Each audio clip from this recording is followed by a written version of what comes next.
సమర్థ సద్గురు సాయినాథ్ మహారాజ్ కి జై. మన సాయి బిడ్డలందరికీ నమస్కారం ఫ్రెండ్స్. ఎలా ఉన్నారండి? ఏం చేస్తున్నారు? అందరూ బాగున్నారు కదా? మన సాయినాథుని దయ వల్ల అందరూ బాగున్నారని, బాగుండాలని మనస్ఫూర్తిగా బాబావారిని కోరుకుంటూ ఆ సాయినాథుని కృప కరుణ కటాక్షములు మనందరిపైన నిండుగా మెండుగా ఉండాలి అని మనస్ఫూర్తిగా బాబావారిని వేడుకుంటూ ముందుగా మీ అందరికీ కూడా శ్రీరామ నవమి శుభాకాంక్షలు తెలియజేస్తూ ఉన్నాను ఫ్రెండ్స్. ఇంకా ఈరోజు సాయినాథుడు ఏమి చెబుతూ ఉన్నారంటే, బిడ్డ ఈరోజు శ్రీరామనవమి ఎవరైతే కనుక ఉదయం లేవగానే ఈ మంత్రాన్ని 21 సార్లు పఠిస్తారో నిజంగా వాళ్ళ నుండి సుడి తిరిగినట్లే వారి జీవితమే మారబోతుంది అని అర్థం తల్లి. కనుక నువ్వు అంత మాత్రమే కదమ్మా, ఈ రోజు రాత్రి లోపు గనక నువ్వు ఈ వీడియో కనుక చూడగలుగుతున్నావు అని అంటే కనుక సాక్షాత్తు నిజంగా ఆ శ్రీరామచంద్రుడు నన్ను కూడా నువ్వు నేరుగా చూసినట్లే అని అనుకో అని చెప్పి అంటూ ఉన్నారు. ఎందుకు అలా అంటున్నారు, ఏం చెప్పబోతున్నారు అనే విషయాన్ని ఈరోజు వీడియోలో తెలుసుకుందాం ఫ్రెండ్స్. ఇంకా వీడియోలోకి వెళ్ళడానికి ముందుగా మన ఛానల్ ఎవరైతే కనుక కొత్తగా చూస్తున్నారో వాళ్ళు ప్లీజ్ అండ్ తప్పకుండా సబ్స్క్రైబ్ చేసుకోండి ఫ్రెండ్స్. మీ ఫ్రెండ్స్కి అందరికీ కూడా షేర్ చేయండి. మీరు ఎటువంటి సమస్యలతో సతమతమైపోతూ ఉన్నా కూడా, ఎంతమంది పరిష్కార మార్గాలు చెప్పినా కూడా మీకు మాత్రం ఎటువంటి ప్రయోజనము లేక అల్లాడిపోతూ ఉన్నాము అక్క, మాకు మీ సందేశాల ద్వారా ఏ రోజుకి ఆ రోజు మంచి మంచి సందేశం బాబావారు మాకు అందిస్తూ ఉన్నారు. మాకు ఎటువంటి సమస్యలు ఉన్నా కూడా, మా ఇంట్లో అత్తా కోడళ్ళ సమస్యలు కానీ, ఎటువంటి సమస్యలు భార్య భర్తల మధ్య కానీ, లేదంటే ఇంకా పిల్లల సమస్యలు కానీ అన్నీ కూడా పరిష్కారం అనేది జరుగుతుందక్క. ఇంకా మాకు గురువారం శుక్రవారం ఏదైనా ఇలాంటి పండుగ సందర్భాలలో మాకు ఎంతో మంచి మంచి మాకు పరిహారాలు అనేది మాకు తెలియజేస్తూ ఉన్నారు. మేము అన్నీ చేసుకోవడం వల్ల మేము ఎంతో హ్యాపీగా ఉన్నామని వారి హ్యాపీనెస్ నాతో షేర్ చేసుకుంటూ ఉన్నారు ఫ్రెండ్స్. మీరందరూ ఎప్పుడు సంతోషంగా ఉండాలండి. అందువల్లనే ఇంకా ఈరోజు సాయినాథుడు మనకు ఏమి సందేశం ఇవ్వబోతున్నారు అంటే నిజంగా ఈ శ్రీరామనవమి రోజున నిజంగా అండి చాలా మంది కూడా ఎన్నో రకాల పూజలు పరిహారాలు చేస్తూ ఉంటారు. అంటే పెద్ద పెద్ద గుళ్ళకు వెళ్ళడం కానీ, ఇంటి దగ్గర పందిర్లు వేసుకొని పెద్ద పెద్ద కళ్యాణం జరిపించడం కానీ చేస్తూ ఉంటారు కదా. కొంతమందికి అలాగ చేయడం అనేది వీలవుతుంది, మరికొంతమందికి వీలు కాకపోవచ్చు. అలా వీలు కాని వాళ్ళైనా సరే మన ఇళ్లలోనే పూజలు చేసుకుంటూ ఉంటాము. పానకము వడపప్పు చేసుకుని ఆ శ్రీరామచంద్రమూర్తికి సమర్పించడం అనేది జరుగుతుందండి. అంత మాత్రమే కాదు, మనం చేయవలసిన ఇంకొక విషయం కూడా ఉంది ఫ్రెండ్స్. శ్రీరామచంద్రునికి ఎన్నో రకాల మంత్రాలు, ఎన్నో నామాలు ఉన్నాయండి. అన్నిట్లో కల్లా చాలా శక్తివంతమైన ఒక మంత్రం అనేది ఉంది. ఈ మంత్రాన్ని మనం ఈ 21 సార్లు కనుక అనుకుంటే కనుక ఈరోజు సుడి తిరుగుతుంది అని చెప్పి సాయినాథుడు మనకు తెలియజేస్తూ ఉన్నారు. ఎందువల్ల 21 సార్లు అని అంటే, 21 అనేది 3 అనే సంఖ్యను సూచిస్తుంది. అంటే 2+1 అనేది 3 అనే సంఖ్యను సూచిస్తుంది. 3 అంటే నిజంగా త్రిమూర్తులని మనకి గుర్తు చేస్తూ ఉన్నట్లుగా, త్రిమూర్తులు ఎవరైతే ఉన్నారో వాళ్ళు సాక్షిగా ఆ శ్రీరామచంద్రమూర్తిని తలుచుకుంటూ, త్రిమూర్తులను తలుచుకుంటూ, సాయినాథుని తలుచుకుంటూ మనం ఈ మంత్రాన్ని అనుకుంటే కనుక నిజంగా అండి మన జీవితంలో ఉన్న కష్టాలన్నీ కూడా తొలగిపోయి అదృష్టం అనేది పట్టబోతుంది. అంత మాత్రమే కాదండి అర్థం. ఈ రోజు శ్రీరామనవమి రోజు రాత్రి లోపు కూడా మనకు ఎవరైతే ఈ వీడియోని ఎవరైతే కనుక చూడగలుగుతున్నారో వాళ్ళందరూ కూడా ఎప్పుడు చూస్తే అప్పుడు ఈ మంత్రాన్ని, అక్క నాకు ఉదయం లేవగానే నేను ఈ వీడియో చూడలేదక్క, ఎప్పుడు చూస్తే అప్పుడు ఈరోజు రాత్రి లోపు సాయంత్రం అయినా సరేనండి, రాత్రిపూట పడుకునే లోపు కనుక చూడగలిగినా కూడా అదృష్టమే ఫ్రెండ్స్. చాలా శక్తివంతమైన మంత్రం. ఈ మంత్రాన్ని మనకు గుడిలో ఉన్న వాళ్ళు తెలియజేశారండి.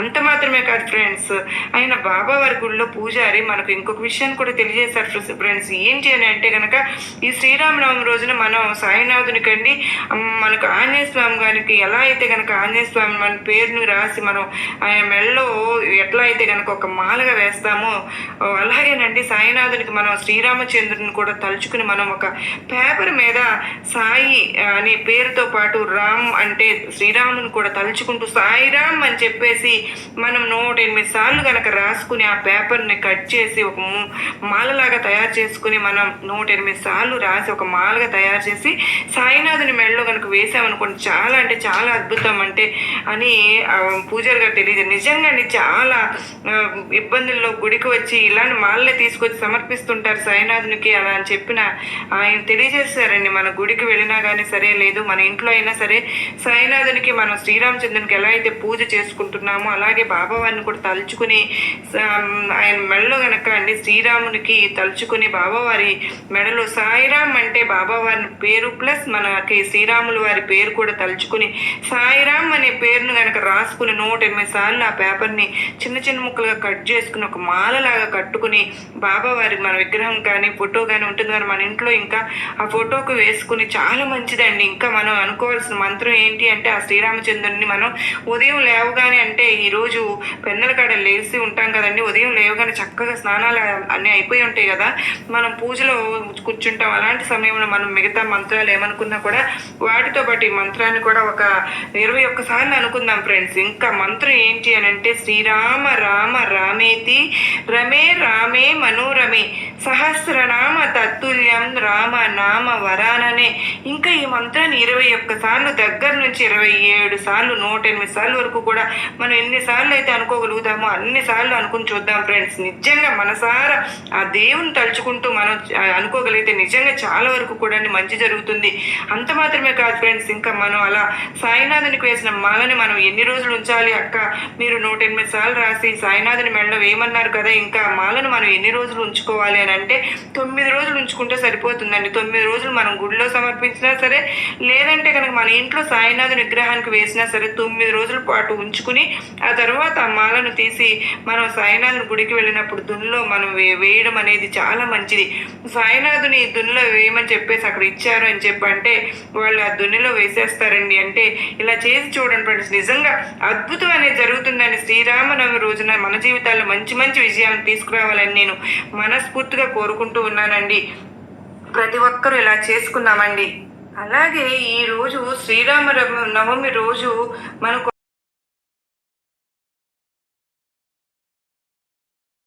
చెప్పబోతున్నారంటే గనక బిడ్డ, ఈ శ్రీరామనవమి రోజు తల్లి ఆ సాక్షాత్తు శ్రీరామచంద్రుడు పుట్టిన సమయం అనేది ఒకటి ఉంది. ఆ సమయంలో గనక నువ్వు ఇంట్లో దీపారాధన వెలిగించుకోమ్మా. ఇన్ని రోజులు కూడా ఎలాంటి ఒక కష్టాన్ని సమస్యలను భరిస్తూ ఉన్నావు, అటువంటి సమస్యలు దరిద్రం అంతా కూడా తొలగిపోయి అదృష్టం అనేది పట్టబోతుంది బిడ్డ అని చెప్పి సాయినాథుడు మనకు ఒక సందేశాన్ని పంపిస్తూ ఉన్నారండి. ఎప్పుడు బాబావారు ఏది చెప్పినా సరే ఆ సమయంలో మనం దీపారాధన చేయాలి అనేది మనందరం తెలుసుకుందాం కదా ఫ్రెండ్స్. ఇంకా వీడియోలోకి మనకు చక్కగా అన్ని విషయాలు తెలియజేస్తూ ఉన్నారు సాయినాథుడు.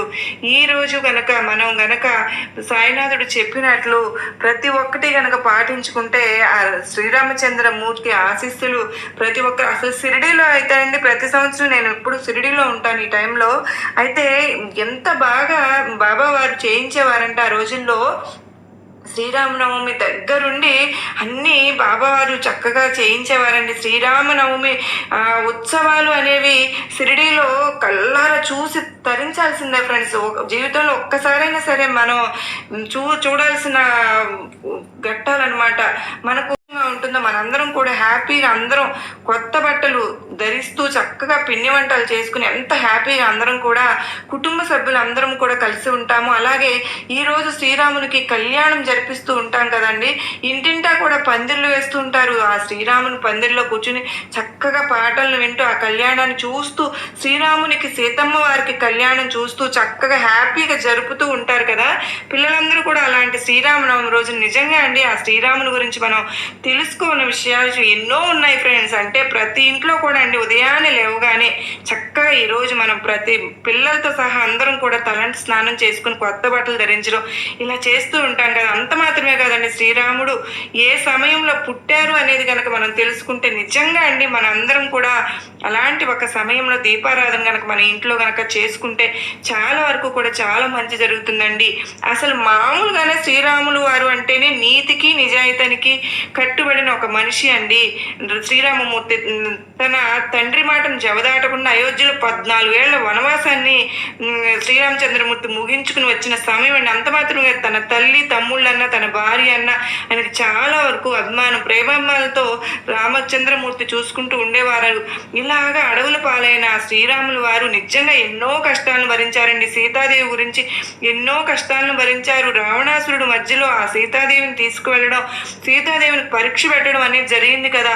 అంత మాత్రమే కాదండి, ఎన్నో కష్టాలు ఒకటి తరువాత ఒకటి. నిజంగా తినడానికి కూడా కష్టపడుతూ ఆకులు అలములు తింటూ ఆ అడవిలోనే గడిపారండి ఎన్నో సంవత్సరాలు. ఆ మహానుభావునికి అన్ని కష్టాలు వచ్చినప్పుడు మన కష్టాలన్నీ ఏమాత్రం అండి. అందువల్ల అలాంటి మహానుభావునికి తలుచుకుంటూ నీతి నిజాయితీకి మనందరం కూడా ఫాలో చేస్తూ ఏమాత్రం కూడా అబద్ధాలు అనేది చెప్పకుండా నిజంగా తల్లిదండ్రుల మాట అంటే శ్రీరామచంద్రమూర్తికి వేదవాక్కండి. అలాగే మనందరం కూడా ఉండాలి అని చెప్పి గుర్తు చేసుకుంటూ ఈ రోజు మనం శ్రీరామనవమి జరుపుకుందామండి. నిజంగా శ్రీరామనవమి రోజున శ్రీరామచంద్రమూర్తికి ఇష్టమైన నైవేద్యాలను చేసుకుంటూ ఉంటాం కదండి. మన అందరి ఇళ్లలో కూడా ఖచ్చితంగా అందరం చేస్తాం పానకం వడపప్పు అనేది.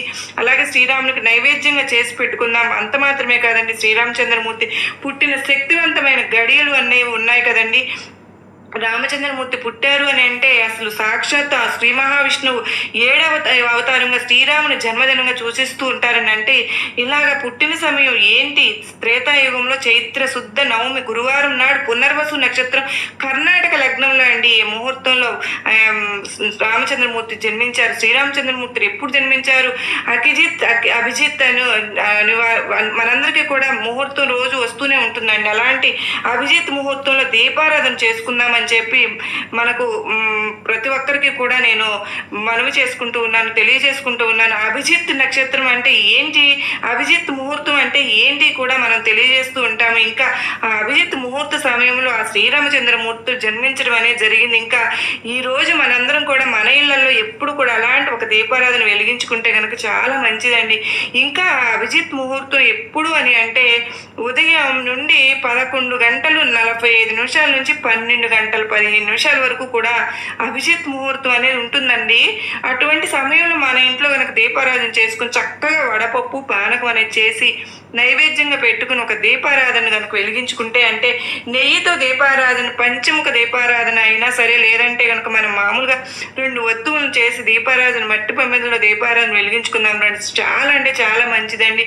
ఇంటికి ఎలాంటి ఒక నెగిటివ్ ఎనర్జీ ఉన్నా కూడా బయటకు వెళ్ళిపోవడం. నిజంగా ఎన్నో కష్టాలు మనం ఇంతవరకు అనుభవించి ఉంటాం, కానీ ఈ సంవత్సరం నుంచి అయినా సరే మనకి మంచి జరగాలి అని చెప్పి మనం కోరుకుంటూ ఆ సాక్షాత్తు శ్రీరామచంద్రమూర్తి పుట్టిన అభిజిత్ ముహూర్తంలో మనం దీపారాధన చేసుకుందాము అని అంటే నిజంగా ఎన్నో జన్మల పుణ్యం అండి. ఎలాంటి ఒక పుణ్యాన్ని ఆ భగవంతుడు పుట్టిన ఆ సమయం అనేది మనకు తెలిసి రావడం, అలాంటి సమయంలో మనం ఒక దీపారాధన చేసుకోవడం అనేది ఎంతో శ్రేయస్కరం ఫ్రెండ్స్. ఈ వీడియో మట్టుకు చూసిన వాళ్ళందరూ ప్రతి ఒక్కరికి షేర్ చేయండి. ఎందువల్లంటే వాళ్ళందరికీ కూడా మామూలుగా అందరం కూడా శ్రీరామనవమి ఇంట్లో పూజలు చేసుకుంటాం, అయితే కళ్యాణం జరిపించుకుంటూ ఉంటాం, పానకం వడపప్పు నైవేద్యంగా పెట్టుకుంటుంటాం. కానీ ఇలాంటి దీపారాధన ఇలాంటి సమయంలో ముహూర్తంలో అభిజిత్ ముహూర్త సమయంలో దీపారాధన వెలిగించుకోవడం మర్చిపోవద్దని అందరికీ గుర్తు చేయండి. అంత మాత్రమే కాదండి, మనకు ఈ శ్రీరామనవమి చైత్ర మాసంలో అమావాస్య అంటే అమావాస్య తర్వాత 9వ రోజున వచ్చే రోజుని మనం శ్రీరామనవమిగా భావిస్తూ ఉంటాం. అందువల్ల అండి చాలా అంటే చాలా శక్తివంతమైన రోజు అండి ఈ రోజు. మంచిగా రాముల వారి ఆశీస్సులు కలగాలి అని నేను మనస్ఫూర్తిగా కోరుకుంటూ కూడా ఉన్నానండి. మీరందరూ కూడా ఈ వీడియోని ప్రతి ఒక్కరికి కూడా షేర్ చేయండి ఫ్రెండ్స్. ఎందుకంటే వాళ్ళ జీవితాల్లో కూడా అందరూ హ్యాపీగా ఉంటేనే కదండి మనకంతా మంచి జరుగుతుంది. అంత మాత్రమే కాదు ఫ్రెండ్స్, మనం చిన్నప్పుడు చక్కగా రామాయణం చక్కగా విన్నాం కదండి. అలాంటి ఒక కథను మనం ఇప్పుడు కూడా ఈ శ్రీరామనవమి రోజున తెలుసుకుందాం ఫ్రెండ్స్. శ్రీరామచంద్రమూర్తి అప్పుడు అందరినీ ఎలా రక్షించారో మనల్ని కూడా అదే విధంగా రక్షించు స్వామి అని చెప్పి ఈ కథను ఎవరైతే భక్తి శ్రద్ధలతో వింటారో వారు నిజంగా అదృష్టవంతులు ఫ్రెండ్స్. వైకుంఠ ప్రాప్తిని పొందుతారండి. రాముడే పరబ్రహ్మం, రాముడే పరమ తపస్సు, రాముడే పరతత్వం, రాముడే తారక బ్రహ్మం, సర్వజీవులకు ఆధారభూతమైనటువంటి శ్రీమన్నారాయణుడే త్రేతాయుగంలో శ్రీరామచంద్రమూర్తిగా వెలిచారు. ఈ శ్రీరామనవమి రోజు స్వామివారి కళ్యాణం చూసిన వెంటనే మనకున్నటువంటి ఈ పరీక్షా కాలం ఏదైతే ఉందో ఆ పరీక్షా కాలం కూడా మొత్తం రద్దు చేస్తున్నాను, చేయబోతున్నాను. రేపటి నుంచి నీ జీవితంలో వచ్చేటటువంటి ఆనందాల గురించి ఇప్పుడే తెలుసుకో మరి అంటూ బాబావారు ప్రతి ఒక్క మాట కూడా మనకు ఎంతో అమూల్యమైనది, అద్భుతమైనది. మరి ఎన్నో ఆశలతో అలాగే ఎంతో దుఃఖంతో ఉన్నటువంటి ప్రతి ఒక్కరికి కూడా సాయినాథుని సందేశాలు ఎంతో ధైర్యాన్ని అందిస్తూనే ఉంటాయి కదండి. మరి ఈరోజు ఈ సందేశాన్ని అణువణువున ఆస్వాదిస్తూ మాత్రం మనం చూస్తూ ఉన్నాము, వింటున్నాము. స్వామివారి కళ్యాణం చూస్తూ ఇలా ఏం జరుగుతుందో మన భవిష్యత్తులో నీకు స్పష్టంగా అర్థమవుతుంది కదా. కనుకనే ఇది ఎన్నటికీ కూడా బాబావారి మాటలు వ్యర్థం కావు తల్లి. అనంతమైనటువంటి కాలచక్రంలో ఏది కూడా శాశ్వతం కాదు కదా. కానీ నాకు నీపై ఉన్నటువంటి అచంచలమైనటువంటి నమ్మకం మాత్రం శాశ్వతమైనది కదా. నువ్వు ఎంతో కాలంగా అనుభవిస్తున్నటువంటి కఠిన పరీక్షలు నీ మనసును రంపంతో కోసినట్లుగా తొలిచివేస్తున్నటువంటి ఆవేదన నాకు తెలియనిదా? నువ్వు నా కోసం చేసిన ప్రార్థనలు నీ దివ్య చెవులకు చేరడం లేదా? నా కన్నీరు నీకు కనిపించడం లేదా? నన్ను ఎందుకు ఇంతగా పరీక్షిస్తున్నావు తండ్రి అని నీవు చీకటి గదిలో ఒంటరిగా విలపించినటువంటి ప్రతి రాత్రి నేను నీ పక్కనే ఉండి నీ కన్నీటిని తుడుస్తూనే ఉన్నానమ్మా.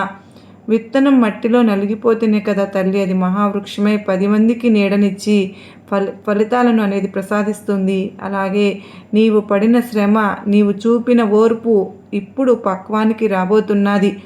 నా రామయ్య నీకు దేనికోసమైతే అహోరాత్రులు ధ్యానం చేశావు, ఏ విజయం కోసమైతే కళ్ళు కాయలు కాచేలా ఎదురు చూసావో ఆ శుభవార్త నీ గడప తొక్కబోతోందమ్మా. ఈ రోజునే నీ నిరీక్షణకు తెరపడే శుభగడియలు ఆసన్నమయ్యాయి తల్లి. ఈ శ్రీరామనవమి రోజు నీ కన్నీరు నువ్వు తుడుచుకో. ప్రతి ప్రాణి తన పూర్వజన్మ సుకృత దుష్ప్రతాలను అనుభవించక తప్పదు కదా. మరి ఆగమ్య గోచరమైనటువంటి ధర్మం అయితే నా శరణు కోరిన బిడ్డలను మాత్రం ఆ కర్మల తీవ్రతను తగ్గించి విధిరాతను సైతం మార్చగలిగేటటువంటి శక్తులు నాకున్నాయి. నీకున్నటువంటి కష్టాలు నీ గత జన్మల పాపాలు ప్రక్షాళన చేశాయి. అగ్నిలో కాలిన బంగారం స్వచ్ఛంగా ప్రకాశవంతంగా మెరుస్తుంది కదా. అదేవిధంగా నీవు కూడా ఈ కష్టాల కొలిమిలో కాలి పరిపూర్ణమైనటువంటి వ్యక్తిగా ఆధ్యాత్మిక శిఖరంగా తీర్చిదిద్దబడుతున్నావు తల్లి. భయపడవద్దు. నీ వెనుక నేను మేరు పర్వతంలాగా అండగా నిలబడి ఉన్నాను. నీవు అడుగు వేసే ప్రతి మార్గంలోనూ నా చూపు నీపైన ఉంటుంది. బాబా ఏది చెప్పినా అది మన మంచికే కదా అని దృఢంగా నమ్మి ముందుకు సాగమ్మా. నీ కష్టాల సంఖ్యలు తెగిపోయే సమయం ఈరోజు నీతో గొప్ప శుభవార్తతో ఆతృతతో ఆందోళనతో వినాలి అని చెప్పి అనుకుంటున్నావు కదూ. నీ కుటుంబానికి శాంతికి నీవు ప్రాణప్రదంగా ప్రేమించే నీ ఆత్మీయుల సౌభాగ్యానికి సంబంధించిన శుభవార్త ఇది. నీ ఇంట కొలువు ఉన్న అశాంతి మేఘాలు, మనుషుల మధ్య ఉన్నటువంటి మనస్పర్ధలు, ఆస్తుల తగాదాలు, బంధువుల హేళనలు ఇలా ఏవైనా సరే కానీ నా అనుగ్రహంతో మంచులాగా కరిగిపోయి ఈరోజు నువ్వు నా రామయ్య కళ్యాణం చూస్తూ ఉన్నావు కదూ తల్లి. ఆ చూసిన మరుక్షణమే నీలో అశాంతి తొలగిపోయి ప్రశాంతత అనేది నీకు కలుగుతుంది బిడ్డ. నా రామయ్య ఈరోజే తండ్రి నీకు ఆ తండ్రి ఆశీస్సులు లభించడానికే ఈరోజు నీ ముందుకు ఈ సందేశాన్ని పంపించారు అని నువ్వు గట్టిగా నమ్ముతున్నావు కదా తల్లి. నీవు కోరుకున్నటువంటి నీ ఆత్మీయత అనురాగాలన్నీ నీ ఇద్దరు చేరుతాయి. ఆర్థిక ఇబ్బందుల వలన, గ్రహదోషాల వలన ఆగిపోయిన శుభకార్యాలన్నీ ఈ కళ్యాణం తర్వాత మరలా పుంజుకుని దిగ్విజయంగా పూర్తి అవుతాయి. ఇది నేను నీకు చెప్తున్నట్టు మాటగా గుర్తుపెట్టుకో.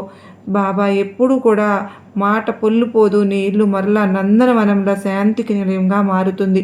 నువ్వు నమ్మున్నటువంటి ఈ సాయి నీ చేయి ఎప్పటికీ విడిచిపెట్టను తల్లి. నువ్వు కోరుకున్న శాంతిని ప్రసాదించే బాధ్యత నాది. నీవు ఈ విశాల ప్రపంచంలో ఒంటరిగా ఉన్నావని ఎప్పుడూ భావించవద్దమ్మా. నీ భారం నా భుజాలపైన వేశావుగా, కనుకనే నేను అంతా చూసుకుంటాను. నా సర్వస్వము కూడా నీకే అర్పితము. నీవు ఎప్పటికీ సంపూర్ణంగా శరణు కోరుతావు, అప్పుడు నీ కష్టాల బాధ్యత నాదే అవుతుంది. ఈరోజు నీ ఇంటి ముందుకు రాబోతున్నటువంటి శుభవార్తలు నీ జీవిత గమనాన్ని ఎన్నో రకాలుగా మలుపు తిప్పుతాయి. నన్ను నమ్ము తల్లి, నీకు అంతా మంచే జరుగుతుంది. నీ ప్రతి కన్నీటి చుక్కకు సమాధానం చెప్పే బాధ్యత నాది. నీ గౌరవాన్ని నిలబెట్టే బాధ్యత నాది. నువ్వు ఎదుర్కొంటున్నటువంటి అవమానాలు, నిందలు త్వరలోనే విమర్శించిన వారు వారి నీ విజయాన్ని చూసి అబ్బురపడిపోతారు. నువ్వు గెలిచే తీరుతావు. నీలో ఉన్నటువంటి అపరిమితమైనటువంటి ఆత్మశక్తిని ఒక్కసారి గుర్తించు. నీవు కేవలం రక్త మాంసాలతో కూడినటువంటి దేహానివి కాదు బిడ్డ. నీలో నేను ఎప్పుడూ కూడా వెలుగుగా ఉన్నానమ్మా. ధ్యానం ద్వారా, నిరంతర నామస్మరణ ద్వారా నీవు నా దివ్య సన్నిధికి చేరుకుంటావు. ఈ ప్రపంచం ఒక మాయాజాలం తల్లి, కానీ నా ప్రేమ ఉంటుంది చూడు, అదేనమ్మా శాశ్వతమైన సత్యం. నువ్వు ఏ స్థితిలో ఉన్నా, ఏ పనిలో ఉన్నా నీ మనసును నా నామం చెంత లగ్నం చేయి. ఆంతరిక ప్రశాంతత నీకు వస్తుంది. నీ బాబా మాటలు నీ జీవిత నౌకకు దిక్సూచి వంటివి అని నువ్వు సురక్షిత తీరానికి అవి చేరుస్తాయి. ఆ ఆధ్యాత్మిక మార్గంలో నడిచే బిడ్డను నేను ఎప్పుడూ కూడా కంటికి రెప్పలా కాపాడుకుంటూనే ఉంటాను. నీవు చేసే ప్రతి కార్యంలోనూ ధర్మాన్ని మాత్రం మరచిపోవద్దు. ఎదుటి వారికి అపకారం చేయాలనే ఆలోచన కూడా నీ దరి చేరవద్దు. నా రామయ్యను గుర్తు చేసుకో బిడ్డ. నా రామయ్య ధర్మం కోసం నిలబడిన నీ శక్తి మేరకు ఎవరైనా పేదవారికి సహాయం చెయ్యి. నువ్వు చేసే దానం, ధర్మం నీకు అదృశ్యం రక్షణ కవచంలాగా మారి నిన్ను ఆపదల నుండి రక్షిస్తాయి. రకరకాల ఆకలితో ఉన్నవారికి అన్నం పెట్టండి. కష్టాల్లో ఉన్న ఆదరించండి. నాకు ఎంతో ప్రీతికరం. నువ్వు ఎవరికైనా సహాయం చేస్తే అది నాకు చేసినట్లే తల్లి. అది నేను అలాగే భావిస్తాను. నువ్వు చేసిన కర్మలేనమ్మా నీకు నేను ఎన్నో రెట్ల ఫలితాన్ని ఇచ్చేందుకు ఆస్కారం ఉంటుంది. నువ్వు ఇచ్చే ప్రతి ముద్ద అన్నం నా ఆకలిని తీరుస్తుంది. ఇది మరచిపోవద్దు. సాయి సాయి అనే నా నామం ఒక శక్తివంతమైన మహామంత్రం. నువ్వు భయపడినప్పుడు, నిరాశలో కూరుకుపోయి ఉన్నప్పుడు, ఒంటరిగా ఉన్నాను అని అనుకున్నప్పుడు నా నామాన్ని హృదయపూర్వకమైనటువంటి భక్తితో స్మరించు. నీ చుట్టూ ఉన్న ప్రతికూల శక్తులు, దుష్ట ఆలోచనలు క్షణంలో నశించేలాగా నేను చేస్తాను. నీ హృదయ సింహాసనంపై నా రూపం కొలువై ఉంటే బయట ఉన్న శత్రువులు నిన్నేం చేస్తారు చెప్పు? నామస్మరణ ద్వారా నీ మనసు నిర్మలమవుతుంది తల్లి. నీ బుద్ధి వికసిస్తుందమ్మా. ఈ ఆధ్యాత్మిక ప్రయాణంలో నువ్వు ఎన్నటికీ కూడా ఒంటరివి కావు. నీ ఎడల నీ వెంటే నేను ఉన్నాను. నా నామాన్ని స్మరించు. నీ హృదయంలో ఉన్నటువంటి నన్ను గుర్తించు. కష్టాలు వచ్చినప్పుడు కృంగిపోకు. సుఖాలు వచ్చినప్పుడు అహంకారంతో పొంగిపోను వద్దు. సామాన్య మానవులు ఎప్పుడూ కూడా ఒకలాగే ఉండు.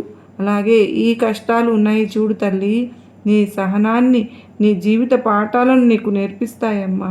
రాబోయే సుఖాలు నీకు విషయాన్ని నేర్పించాలి. ఈ శుభవార్తలు ఈరోజు నీకు కలిగించే అమితమైనటువంటి ఆనందాన్ని ఎప్పుడూ కూడా మరచిపోకుండా, నీకున్నటువంటి అహంకారాన్ని, కోపాన్ని ఇవన్నీ కూడా ఎక్కడా కూడా నువ్వు ప్రదర్శించకుండా ఉండాలి. అప్పుడేనమ్మా నువ్వు నిజమైనటువంటి నా భక్తుడవు, నా బిడ్డవు అవుతావు. సుఖదుఖాలను సమానంగా స్వీకరించే మనస్తత్వం నిన్ను నా రామయ్యను వైపు నడిపించేలాగా చేస్తుంది. నమ్మకం ఉన్న చోట భయం ఉన్నది, భయం ఉన్న చోట నమ్మకం నిలవదు. నీకు నాపై ఎంత విశ్వాసం ఉంటే నీవు నాకు అంత దగ్గరగా ఉంటావు. మహాసముద్రంలో ప్రయాణించే నావకు చుక్కాని ఎంత అవసరమో నీ జీవిత ప్రయాణంలో నీ బాబాపై నమ్మకం కూడా అంతే అవసరం. నువ్వు నమ్మకంతో ముందుకు అడుగువే. నీ మార్గంలో ఉన్న ముళ్ళను నేను పుష్పాలుగా మార్చి చూపిస్తాను. నీ విశ్వాసమే నీకు విజయాలను తెచ్చిపెడుతుంది. నా బాబా చూసుకుంటాడు అనే ధైర్యమే నీకు శ్రీరామ రక్ష. నువ్వు కేవలం నీ స్వార్థం కోసం కాకుండా లోకక్షేమం కోసం కూడా ప్రార్థిస్తూ ఉంటావు చూడు, అది నాకు ఎంతో ప్రీతికరం. లోక సమస్త సుఖినోభవంతు అనే తత్వాన్ని అలవరుచుకున్నావు. నువ్వు ఇతరుల సుఖాన్ని, శాంతిని కోరుకుంటున్నావు. నీకు కావలసిన సుఖం దానంతట అదే నిన్ను వెతుక్కుంటూ వస్తుంది. నువ్వు వింటున్నటువంటి ఈ ప్రతి మాట కూడా మరో 10 మందికి చేరితే వారి జీవితాల్లో కూడా ఎంతో వెలుగు అనేది నిండుతుంది కదా. అది కూడా ఒక గొప్ప నిష్కల్మషమైనటువంటి సేవే కదా. మరచిపోవద్దు. అందరి మేలు కోరేవారికి భగవంతుడు నా రామయ్య ఎప్పుడూ అండగా ఉంటాడు. గడిచిన కాలం మరలా ఎలాగూ తిరిగి రాదు. అందుకే ప్రతి క్షణాన్ని సద్వినియోగం చేసుకో. అనవసరమైన ఆలోచనలతో, ఇతరుల విమర్శలతో, పనికిరాని చర్చలతో నీ ప్రాణశక్తిని ఎందుకు వృధా చేసుకుంటున్నావు? నువ్వు చేయవలసినటువంటి ధర్మ కార్యాలపై, నీ లక్ష్యాలపై నువ్వు దృష్టి కేంద్రీకరించు. నేను నీకు ప్రసాదించేటటువంటి అవకాశాలను నేను అందిస్తాను. నువ్వు దాన్ని ఉపయోగించుకో. నీ భవిష్యత్తును బంగారుమయం చేసుకో. నీ వంశానికి గొప్ప పేరు తెస్తుంది. సమయం దైవ స్వరూపం, దాన్ని వృధా చేయకు తల్లి.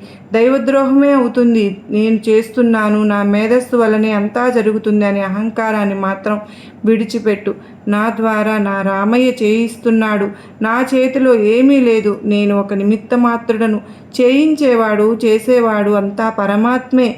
ఇలా నేను చేస్తున్నాను అనుకుంటే అహంకారాన్ని పూర్తిగా పక్కన పెట్టు. నీ దివ్యశక్తి అప్పుడు నీలో ప్రవేశిస్తుంది, అద్భుతాలు చేస్తుంది. నువ్వు ఎంత వినయంగా ఉంటే సమాజంలో నీకు అంత గొప్ప స్థానం ఉంటుంది. వంగినటువంటి చెట్టుకేనమ్మా ఫలాలు ఎక్కువగా ఉంటాయి అంటారు కదా. అలాగే వినయం ఉన్నటువంటి భక్తునికే నా రామయ్య అనుగ్రహం నిండుగా ఉంటుంది. హనుమయ్యను చూడు. హనుమయ్య ఎప్పుడూ నా రామయ్య ముందు వంచుకునే ఉంటాడు, తల వంగే ఉంటుంది. నా హనుమయ్య సేవ నా రామయ్యను చేరింది. అలాగే నీకు అడ్డుగా, ప్రగతికి అడ్డుగా నిలిచే ఒక పెద్ద గోడ, ఆ గోడను ఆత్మవిశ్వాసం అనే ధైర్యంతో బద్దలు కొడితే సాక్షాత్తు నా రామయ్య నీకు తోడుగా ఉన్నప్పుడు ఇక నీకు భయం ఎందుకు చెప్పు? సింహంలో, అడవిలో ఎందుకు ముందుకు సాగు. సింహంలాగా నీ లక్ష్య సాధనలో ఎన్ని ఆటంకాలు వచ్చినా నేను తీరుస్తాను అంటూ మరొక్కసారి అందరికీ శ్రీరామనవమి శుభాకాంక్షలు. సర్వే జనా సుఖినో భవంతు.